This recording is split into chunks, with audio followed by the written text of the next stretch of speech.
Is being England manager now just a temp job? Does the Incredible Hulk have a massive green knob? Answer me this. Helen and Ollie, answer me this. Wow, Ollie, you really managed to pack in the major life events into 2016. That's my motto. Becoming a father. Yeah. Losing your own father. Yeah. Losing a job. Yes. Whatever next? I just got married. Yes. Oh. So, I mean, I've had to dismiss quite a lot of intermission clips in the last few weeks since learning of your plans to get married, because so many of them you go, never get married. Don't get married. Getting married, shit. Getting married for idiots. I was never anti-wedding per se. I always liked other people's weddings. Other people's weddings being the critical qualifier there. Yeah, like who doesn't like a party? Who doesn't like watching... Me, I don't like parties. That's true. Which of us normal people doesn't like parties? Introverts. Doesn't like free food and drink? I've always enjoyed other people's weddings, but I just felt an intrinsic fear of my own. And that's because I never really had a desire to have one. And indeed, my wife, I can now say, thank you. My wife and I... Did you do that? I actually did do that, kind of ironically, yeah. Nice. My wife never really grew up wanting to be a sort of, Disney princess type wedding star either. And so neither of us really wanted, like the idea of standing up and talking about how much I love my girlfriend in front of a room of my extended family actually made me feel physically sick. That is nerve-wracking. I'll tell you what it is. When people have written to us over the last 10 years, when I've had the reaction of, don't get married, whatever you do, don't get married, it's a waste of time, it's awful. It's because people have been asking, like... Why is my mother such a nightmare? Yes, exactly. About the How wedding? do I choose the dress? Why is the bride such a nightmare? Yeah, why is the bridesmaid such a nightmare? Why are people being nightmares about weddings? Exactly. That's a very popular wedding question trope. Exactly. And that's what I wanted to avoid in my own wedding. It's not that I had any fear at all in the kind of Nick Hornby style of, making a commitment to someone. I mean, after all, I have an 8-month-old son with this woman. We've been together for 13 years or something, and we have a mortgage. And probably some very long John Lewis guarantees on joint possessions. Exactly.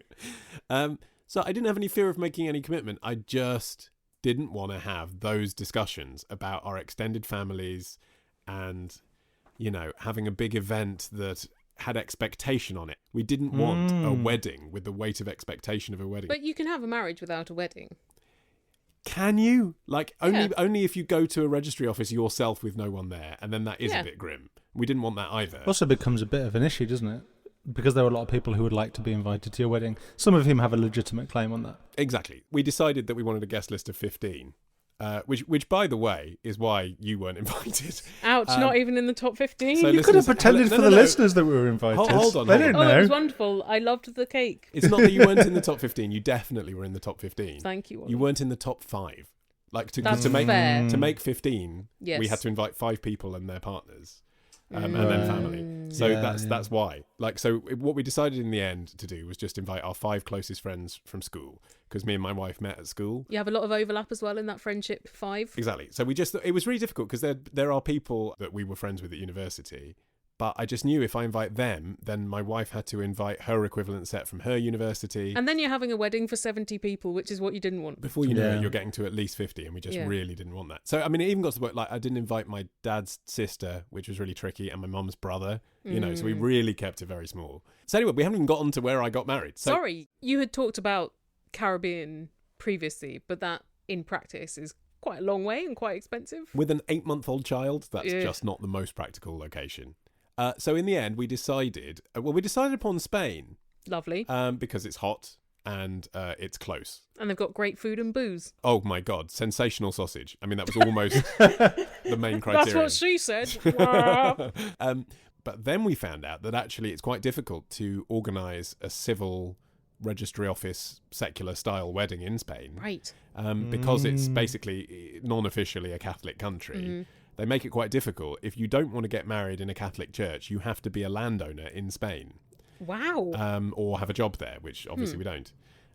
So then we were like, okay, well, we can't really get married in Spain because we didn't want to do the thing where people fake it. Sometimes people go to a registry office in the UK and then go out there with their friends and family and do a fake thing in front of, like, with a fake registrar. An action replay. Yeah, which is fine if there are 200 people. But we felt we're only inviting 15. It's pretty intimate. We want it to be the real thing. Yeah. And also, if you didn't want to get married once, you definitely don't want to do it twice. Exactly. But then we discovered Gibraltar. Gibraltar, obviously, for whatever weird reason, and at the moment before Brexit kicks in, is British. Yeah. Enjoy it while you can. Yeah, so that means you can have effectively a British registry office ceremony, but effectively in Spain. I know the Gibraltarians wouldn't like me saying that, but it is really in Spain, isn't it? Spain adjacent. Exactly. Very close to Spain. Spanish. Yeah. So that's what we did. So we went to, we had our honeymoon and kind of pre-wedding get-together thing in a posh hotel in Marbella. And then everyone got on a coach and went to Gibraltar for the wedding. And because it's Gibraltar and it's got lots of nice places outdoors, you don't have to get married in the actual registry office. You can choose from a variety of quite cool places. So we got married in the Botanical Gardens. Oh, delightful. So it was really nice. And and then we had our sort of reception in a nice hotel called The Rock, which looks over a shipping harbour, which doesn't sound romantic and isn't. So this is like, on the one hand, it's like an incredible panoramic vista of, two oceans colliding, because it's where the Mediterranean meets the Atlantic. On the other hand, it is the biggest shipping strait in Europe. So there's a smell of diesel that permeates the balcony where we were having our canapes and a man was playing Spanish guitar. And my new lady wife was actually so excited by the various different types of oil rigs that were floating past. She actually spent most of our wedding day looking at an app which allowed her to identify which country that originated in. I did not know that your good lady wife was into oil rigs. She loves any kind of international carrier identifying app. Wow. She does the same for planes. But there you go. So I am a married man with 2 N's. Got any major life events left to cram into the last quarter of the year? We have filed for a extension on our house. So if that gets granted, then that is another big life event. Yeah, because I was thinking, like, you've been through some of the most stressful events, having a child, losing a parent. Yeah, losing my job. Losing a job, getting married. And I was thinking, well, you're probably not going to move house because you love your house. But, of course, you're getting the builders in. Very stressful. Well done. Let's find out what you guys have been up to. Here's a question from Andy from Chelmsford, who says, a few days ago, my other half and I were driving up to Alton Towers. And Ooh. Yes, it's in Staffordshire. Staffordshire. Say hello to the nemesis for me. And Michael Jackson's Dirty Diana came up on the radio. A rare treat. You don't hear that on the radio much. While listening to this, says Andy, I realised that I have no idea why Jacko is calling this Diana dirty. So answer me this. Why is Diana dirty? Is Jacko slut-shaming Diana? Is Diana actually dirty, as in Christina Aguilera dirty, and needs a bath? I don't think that's what Christina Aguilera is really referring to. No, Christina Aguilera is effectively slut-shaming herself in that song. You've confused yourself, Andy. Yeah. If this is the case, surely Jacko could let her borrow his shower and towels. No, you're just being whimsical. This is silly. Just because you're going to Alton Towers, calm down. Let's have a realistic discussion about it. But it's good that the adventure has started already in the car before even getting there. Alton Towers will do that too. I would research lyrics, says Andy, but I'm scared of what would pop up on search engines if I search Dirty Diana.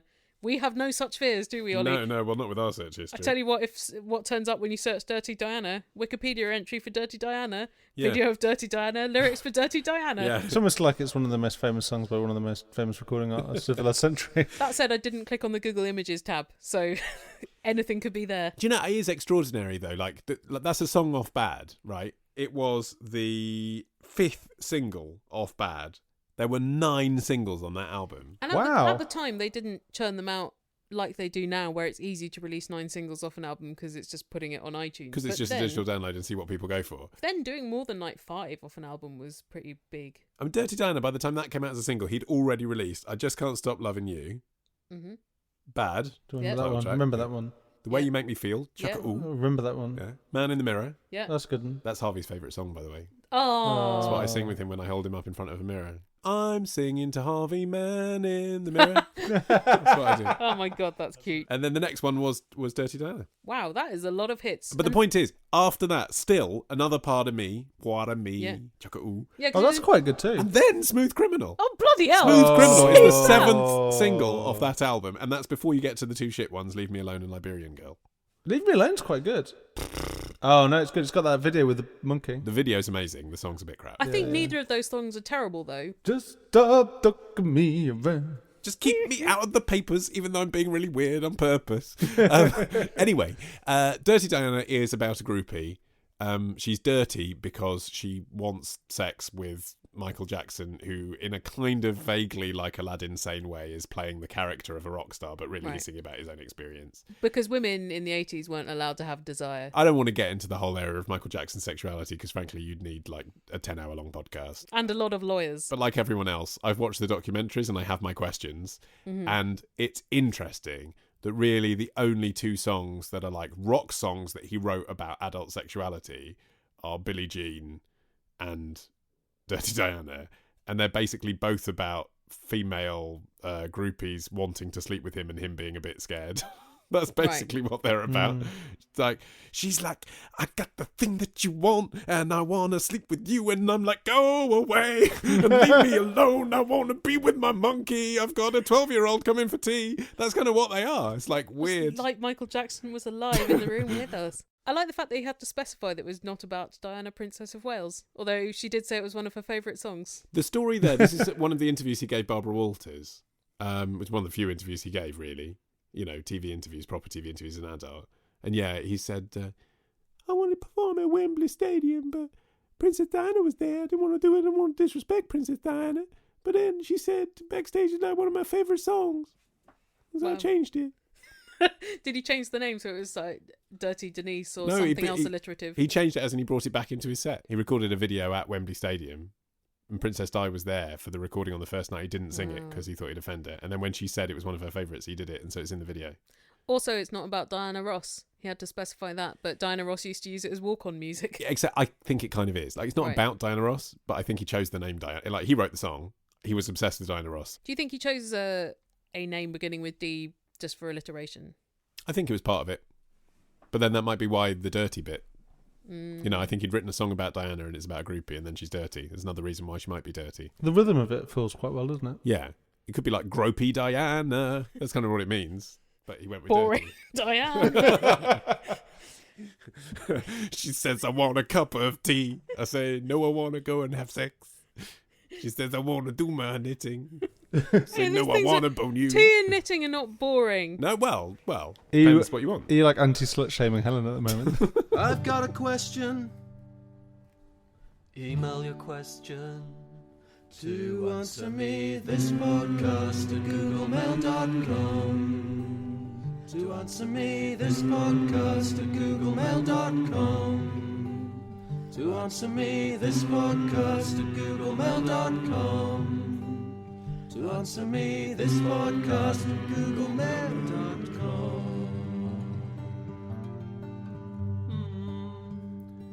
So, retrospectors, what historical events are we ticking off on this week's run of Today in History? On Monday, the anniversary of the day Ozzy Osbourne and a bat came face to face on stage. On Tuesday, we go back to the future with a potted history of the DeLorean. On Wednesday, why is the Pope guarded by those guys in floofy hats? On Thursday, how the Rock and Roll Hall of Fame ended up in Cleveland. And on Friday, was Henry VIII really an asshole, or was it just the result of a jousting accident? We discuss this and more on Today in History with the Retrospectors. 10 minutes each weekday, wherever you get your podcasts. Here's a question from Jen from Barnet, who says, I'm just in McDonald's after a few bevs in the pub with my sister. I know the McDonald's in Barnet. It's unremarkable. Well, she's from Barnet, but she's in Barnet at the time. Well, nonetheless, she probably knows the McDonald's in Barnet. So I'm just sharing something with Jen there. That's nice. She seems to know a lot of people called Bev.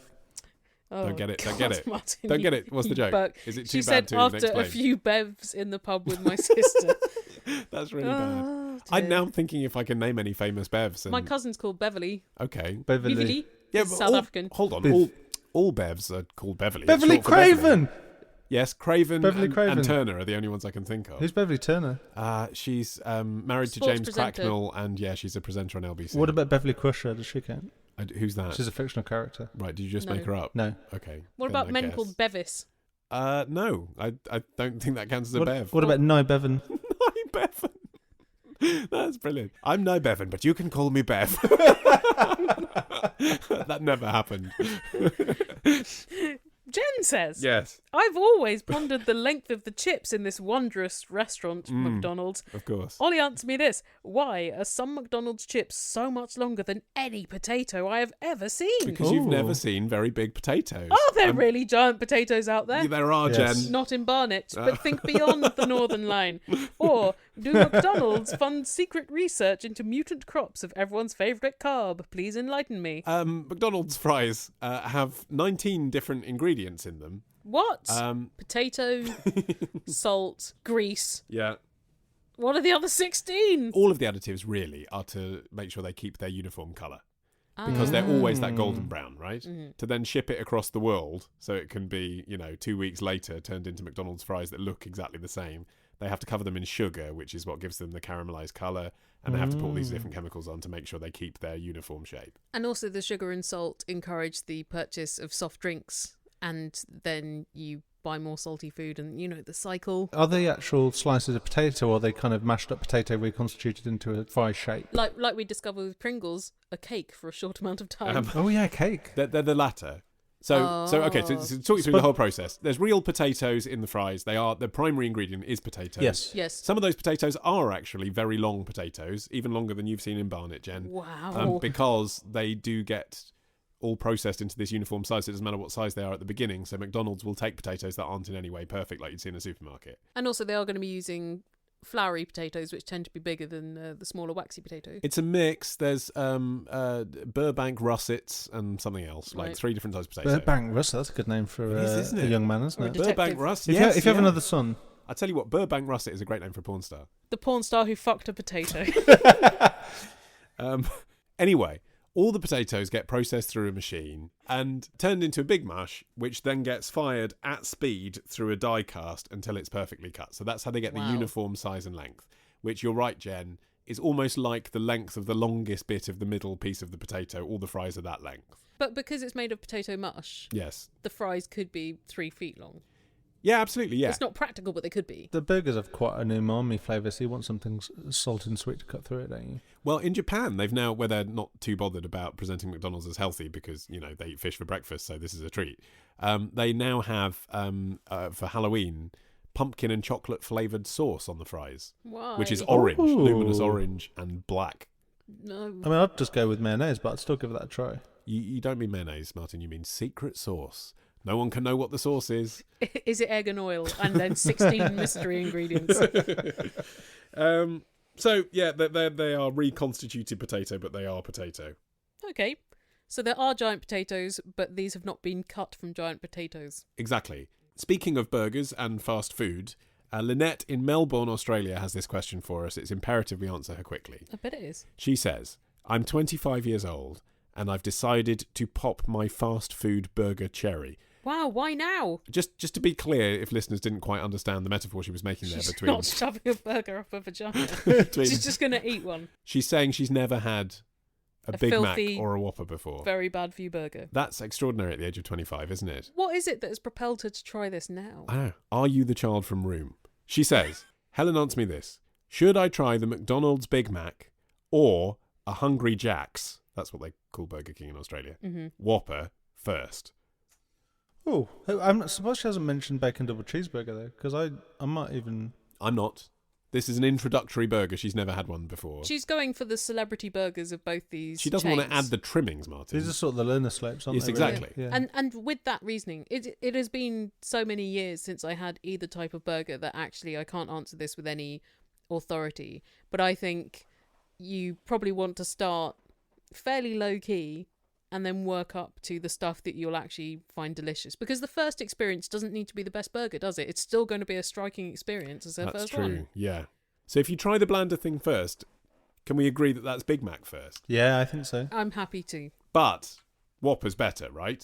I would usually go for whatever the Whopper thing is with bacon in it. Fine.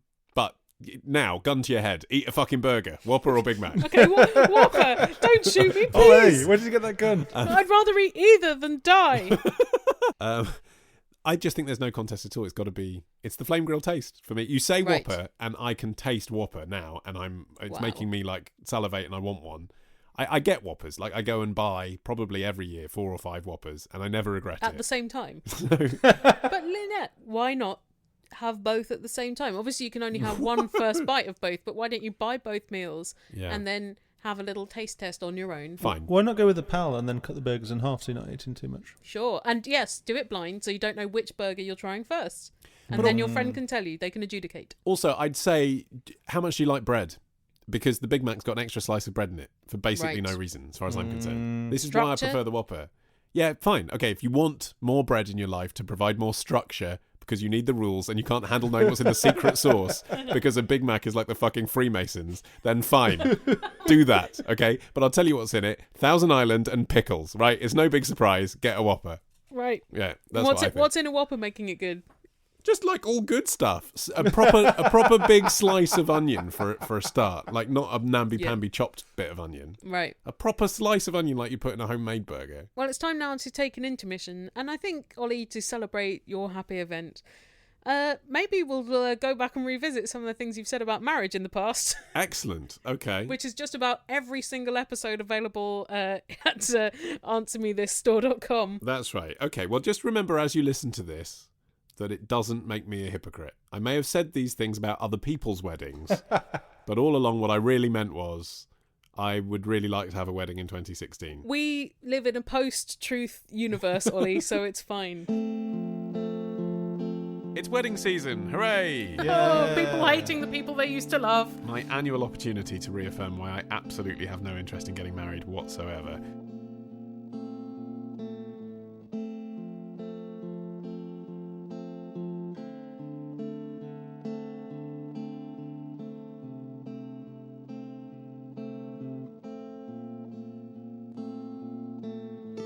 Florists must piss themselves laughing when they get a quote for a bridal bouquet, mustn't it? It must just be like, well, whatever we charge for a normal bouquet, but times 1,000,000. Yeah. How much for a bunch of celery? 400 quid. And my solution remains always the same. Don't get married.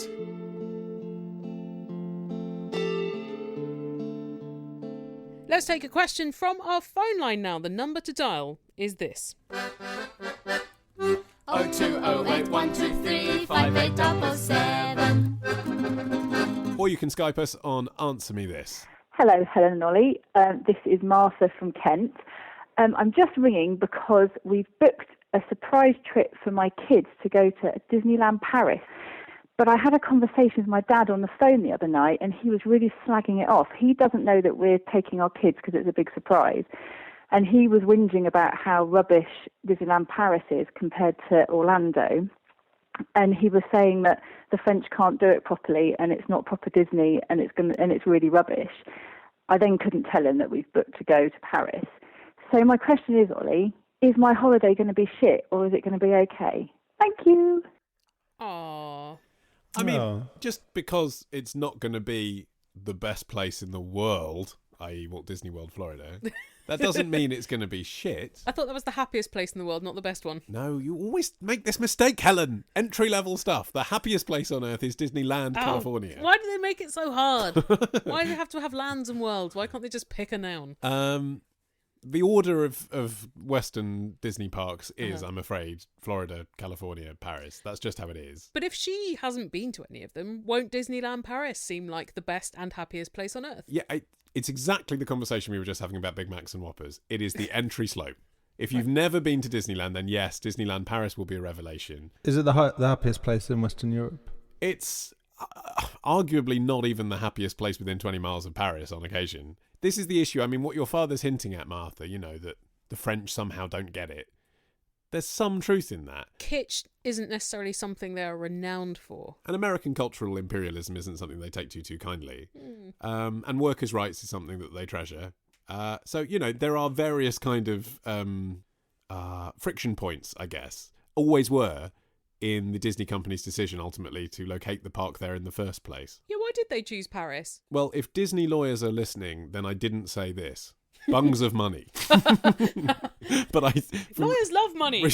Reading between the lines, it seems like the French really wanted it because they were choosing between France and Spain. And I mean, I've just come back from the Costa del Sol. That's where they were going to put it. It would have been a much better choice to put it there. It's an area where most of the businesses speak English and are happy to cater for tourists from the UK.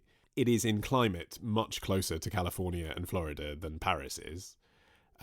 You have a lot more space that they could buy a lot more cheaply for expansion. So for all those reasons, I think they would have been much better putting it in Spain. What it was ultimately, they say, because they don't say it was bungs of money, they say it was because the location in Paris meant it was closer to more people. It's basically either a 2-hour drive or 2-hour flight away from the major cities of Western I Europe. was going to say Spain is kind of on a peninsula, isn't it? So it is more difficult to get to. It's £40 to get an EasyJet flight. So actually, yes, you can get a Eurostar theoretically from King's Cross. Yeah, but was this when EasyJet and Ryanair were... No, in exactly. descendants? So, yeah, Right. but what I'm saying is ultimately they made the wrong decision. Oh, okay. Like, it would have been okay. fine, and they would have been better off putting it in Spain, I think. Although Paris is an international air hub. True, yes, true. Anyway, look, there are some benefits to Disneyland Paris, in my view. Is the food there better than in the American ones? I wouldn't say better because they are approximating the American style. So you're going to get a better, plate of ribs in Florida than you are in Paris. Okay. But it's better than if they tried to do the same thing in Kent. How dare you? Kent has some of Britain's most fine soft fruits. Yes, I'm sure. But I would say the benefits are these. Mm-hmm. The rides, generally, are more recently constructed than the ones in the older parks. Good point. And I believe I'm right in saying, had more money spent on them. But I've ridden upon Pirates of the Caribbean numerous times in all three parks. I'd say Paris is by some margin the best. And that's your favourite ride, isn't it? When I was 10, yeah. Now it's Space Mountain, but, I'm all about the big thrills these days. And also, you've got to qualify the quality of experience with the cost. So it would cost you a lot more to go to Florida or California from Britain than Paris. And therefore, the expectation is a lot higher. It's a much bigger risk. Yes. And the fact is, you've already booked it. So forget what your dad is grumbling about. Well, you're going to go. Yeah. When I was a child, my family didn't really take holidays very much, so anywhere we went was exciting. We had a week in my mum's friend's flat in Scarborough, where there was not a lot in the mid-80s. Oh, yeah. And even that seemed quite magical because it was holiday. So I don't think you need to worry about your kids' reception. I know what you mean. What was the best thing to do in Scarborough in the 80s? There was an island covered in lights, and at night you could go and see the lights on. Hi guys, it's Adam from Essex here. I recently went to France, and whilst there, I ate some frog's legs to see what they tasted like. They were nice, and it got me thinking about the rest of the frog. So, Helen and Ollie, answer me this. When you order frog's legs, what do they do with the rest of the frog? The best scenario that I have found for this is they might use the frog's body to make stock. Yes, that's what I assumed, although I've never seen frog soup on a menu. I think mostly what happens is they slice the legs off and possibly don't even kill the frog beforehand and just leave it to die and then throw the body away. Ooh. Sorry. Oh, that's horrible. I mean, it's horrible, but then, if you take a chicken, for example, the eyes don't get used generally, do they? I mean, they might make it way into cat's food or I something. think you're getting more use out of the chicken than just eating a couple of drumsticks. But if the legs are really the only edible bit, is the rest of it Yeah. just disgusting? I think the rest of it probably doesn't have the muscle on it that legs have. You've got this tiny body with not that much flesh. But the problem is there is a shortage of frogs. So climate change has affected amphibious populations particularly badly. Can you not farm them? You probably can. But most of the frogs, like France buys in most of its frogs now from, I think Indonesia is a big frog producing place, other Asian countries. That's depleting frog populations. So frog eating has actually become a very controversial thing because of the frog populations. I was in Lidl the other day and I saw that they had in the freezer section snails now. Really? Prepared snails like you get in a French supermarket. Well, I suppose it is a European supermarket, isn't it? But there it Yeah. was in Borehamwood, snails. Which, as we discovered before, no mean feat preparing a snail. That's a 2-week process. Yeah, absolutely, yeah. And for a bargainous price, as you'd expect. £4, something like that, for about 12 snails. Were they prepared with garlic butter and stuff? They were, yeah, but I was a bit freaked out. I'd never tried snails until this year, and then I went to Brasserie Zadel in London, where they do French food at sort of brasserie prices, and I thought, okay, I'll try it. And I was a bit like, yeah, it tastes like garlic mushrooms. Yeah, it's chewy. I would like to know actually what frog's legs do taste like, because, Adam, you said you tried them to see what they tasted like, and then you said they were nice. I want to know more than that. I want your powers of description to come in here. In what way were they nice? I've had them, and people say they taste like chicken. They do, in that they're not hugely flavourful. It's a slightly more dense meat. So, like, a quail is slightly more dense, or a poussin is slightly more dense than a chicken. Yeah. But I wouldn't say as dense as a partridge. Okay. But similar dimensions and boniness. Okay. I would say. It's never massively appealed apart from as Novelty. a novelty. Yeah. It's quite fiddly. I think the only time I've had them was in a Vietnamese restaurant, and it took ages just to get the meat off the bones. But now I feel badly to ever have eaten frog's legs. Well, actually, I mean, having criticised your powers of description, Adam, I was watching Jamie Oliver's latest show where he pretends that healthy eating is his real calling in life, even though he's spent the last 10 years telling us to smother everything in lard. Yeah, unless you're out of school, in which case, eat healthily. Yeah. And, I mean, I like Jamie Oliver. It's a good show. But they had that thing they do now on Channel 4 where, to justify the fact that it's on peak time, they just, like, splurge a load of budget unnecessarily travelling around the world to research a food stuff for 2 minutes. Right, the Brian Cox production method. Yeah, exactly. Blumenthal does this too. So, like, Blumenthal adores to do that. It must be his production team just wanting as many jollies per episode as possible. It's flagrant. The whole episode is clearly filmed in one day. Except, he says, and for this, I'm using kimchi. So to find out about that, I went to Korea. And then it's him in, like, a market in Korea. The VT lasts, like, 90 seconds. And lots of colours of kimchi. He goes, oh, it's amazing, da-da-da. And he also, I was astonished at how his descriptive powers failed him. Now, admittedly, he may have been on a very long flight. Probably first class, mind you. But, you know, long flight, turned up. Maybe he hadn't quite got his bearings. He is a chef and a broadcaster. He put this kimchi from the market, which is supposed to be the best kimchi in the world, put it in his mouth, and he just said, oh, it just, I can't describe it to you, but you just have to take my word for it. It's awesome. Right, that was worth the flight. Exactly. I could do a better job than that. Did he not even say, oh, it's pucker kimchi? Nope. Lovely jobbly kimchi?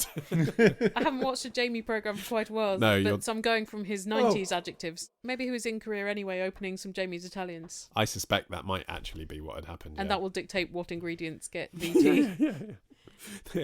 This week I'm going to be making healthy food that's sourced from Saudi Arabia. Particularly a shopping mall in Riyadh where they have fresh sand. Radio 4 is on 24/7, but that's not enough recorded speech for me. So I'll trot off to answer me this podcast.com/audible and download more for free. Like Lord of the Rings, starring Sir Michael Hordern and Mitchell and Webb, series 1 to 4. Just a minute, Alan Bennett, down the line, Ross Noble, and the best of BBC News Hour. That sounds awesome. Listeners, if you need to cram your ears with more noises to block out the terrible world, may we recommend you get yourself a free audiobook from Audible, thanks to Answer Me This. Please do. And look, if the terrible noises of the world aren't enough for you, I'm sure there are Donald Trump audiobooks available. They have books on virtually every subject. I'm sure Ann Coulter has read some. Fantastic. And, you pretty much any of your interests can be reflected in Audible audiobooks. So why not try one out? Just visit answermethispodcast.com/audible. And remember, by doing so, the lovely people at audible.co.uk send money to us just by clicking on the link and getting your free audiobook. And then you can cancel. You don't even have to take out a subscription if you don't want to. Sounds like a good deal, which this horrible world has so few of. Hi guys, it's Johnny Hammond from Hammersmith here. I was watching the football, Southampton versus West Ham on Sunday, and it got us talking, why are so many towns in Britain, why have they got so many named Ham in them? For instance, Southampton, West Ham, East Ham, Birmingham, Caterham, Cobham. Did he just say his name was Johnny Ham something? And Johnny he was Hammond. And he's calling from Hammersmith. Yep. About word names with ham in them. He did say that. He said that. That's hammy in itself. It's like he was born to ask this question. Doesn't everyone know the answer to this question?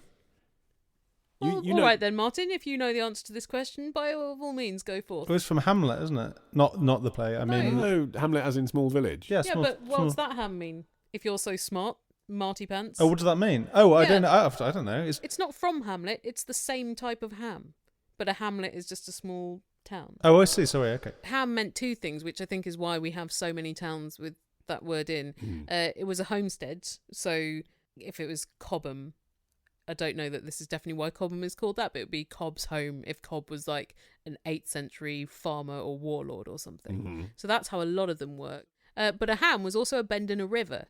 So you might have a town where it is just referring to the fact that it is in the bend of a river, but also referring to like the person that owned that field next to a river or whatever. Here's a question from Chris from Birmingham. Martin. Yeah. Birmingham. Birmingham, that's Martin. right. Yeah. Birmingham. It's near where you're from, isn't it? You've got to Why make do a you noise. say something? Oh, great. Oh, Chris, how are you? So I was having a little. Oh, how's the bull ring? Oh, I've heard of Birmingham. Oh, there's an amazing Polish restaurant there where the That's menu's a got really hinges. good. Isn't it hairy? No. The restaurant is covered in fur, and the menu looks like an old wooden door with massive Gothic hinges. That sounds great. It's really good. The food is amazing. I had a knuckle. Did you drink out of a fairy cup? We're with his parents, Ollie. Okay. Yeah. Chris from Birmingham says Amazon has just launched its dash button doohickeys over here in Birmingham, and I'm left with a little question. What the fleek? Good use of our new word. Incorrect of the use. Chris says you can spend £5 to buy a button which, once you've gone to the effort of connecting it to your home Wi-Fi network and Amazon account and associated it with a product in the Amazon inventory, you can order some more Play-Doh or Dreamies by just pressing the button. What are Dreamies with a double E? That's a cat treat. Ollie, answer me this. How is this ever going to be a worthwhile thing? And how many have you got? I haven't got one yet, although I am going to order one just to play with it. Oh, you are? What for? Nappies or washing up? I actually think, well, just to be clear, so if people haven't got from Chris's description exactly what this is, so it's a little sort of plastic dongle that affixes to your wall, and the idea is you put it in the place where you use a product. So, for example, on the washing machine, you put an aerial dongle for your washing powder. Or on the toilet, you put a toilet duck dongle for your toilet duck. And then when you run out of that household product that you use regularly, you click on the picture of the brand and it orders through your Amazon Prime account a shipment of that to arrive at your door as soon as possible. And is that really easier than having an automated repeat order? Well, it's the same as our QR codes discussion, isn't it, from the other week? Although, like, hundreds of you wrote to us saying how great QR codes are. You're wrong. Not for public facing. Yes, exactly. This was our point. Public facing, not taken off. In the same way, yes, of course, to you and I think we've got smartphones in our pocket. You know, you go to the bog, you see you've run out of toilet paper. If you must order it from Amazon, which is a bit unnecessary, really, when corner shops exist, it is as easy. Well, Amazon are trying to see to that, aren't they? Well, sure. But it is easy enough to open up the Prime app and type Kleenex into Amazon. So really, it's a novelty. But yeah, I kind of think the price point's right. They're £5 each, and you get £5 off your first order of that thing. Right. So really, they're free. So actually, yes, it's ridiculous for convenience, but lots of things are ridiculous for convenience. You know, peeled fruit that you can buy ready-made is ridiculous. That is ridiculous. I don't like that either. No, sure, but millions of people do. Millions of people buy bottled water, even though it comes out the tap in this country. Probably a lot of people have forgotten how to turn on a tap or peel a fruit. And I would speak up for the cat sand button. So again, cat products, don't expect you to know. It's cat litter. Yeah. That's heavy, and it's the kind of thing you forget to buy. So, like, just having a button where I went on the once a week when I need to change the cat litter and it's next to the cat litter tray, and I'd be like, "Yep, we've run out. Press the button." I sort of see the appeal of that. Presumably, this works for the products as well, because if you've got a button set up for toilet duck, then you're not going to veer off into other brands. That's the idea. But I do a lot of my grocery shopping through Abel and Cole because I'm a wanker, but also because their vegetables are really nice and they sell cleaning products. So I have it set up to, like, every other week it sends toilet roll. Every 8 weeks it sends compostable waste bags. I don't even have to remember that. You're living the life, Helen. Some people have not set that infrastructure up. And Amazon... They live chaotic lives. But it just seems so retro to have physical buttons. Sort of, but then people said it was retro for Apple to have retail stores. I mean, sometimes people just like physical things they can touch. I think that's different because what the retail stores do is allow you to go and make an impulse purchase and have a thing right then. These buttons don't let you do that. These buttons are kind of doing the opposite thing. Okay, imagine yourself single. You're on a date. You're on a date. Yeah. You go back to the guy's house. You've had a nice dinner. He's taken you to a Brum restaurant where you can eat knuckle. Right, hold it. If I never want to see him again, do I press all of his Amazon buttons load so he gets like 5,000 toilet rolls delivered the next day? You order 1,000 packets of Dreamies to his house. Yeah. No, you get back to his house. Things are going well. You go up to the bedroom. Right. Next to his bed, there's a Durex button. He's a player, but also he's thinking about contraception, which is important. Exactly. I can't. Is that good or bad? Is it good because here's someone who practices safe sex, or is it bad because this is someone who gets through so many condoms he needs an electronic button to reorder? Maybe he really likes posh wanks. All of which brings us to an end of this episode of Answer Me This. For all things must end, but for there to be an episode next time, we need your questions via email, phone and Skype, and you can find those contact details on our website. answermethispodcast.com. Whilst you're there, remember to follow the links to Twitter and Facebook and Spotify and SoundCloud. And if you don't know what any of those things are, you're in for such a surprise. Welcome to the internet. There's so much for you out there to find us elsewhere on the web. And remember as well that if you go to answermethisstore.com, you can buy our first 200 episodes and our albums and our apps and other things to help support the show. And also get your free audiobook at answermethispodcast.com/audible. So we like to look after your ears even in our 2-week absences. We certainly do. And please do return in 2 weeks' time for our next episode. Bye!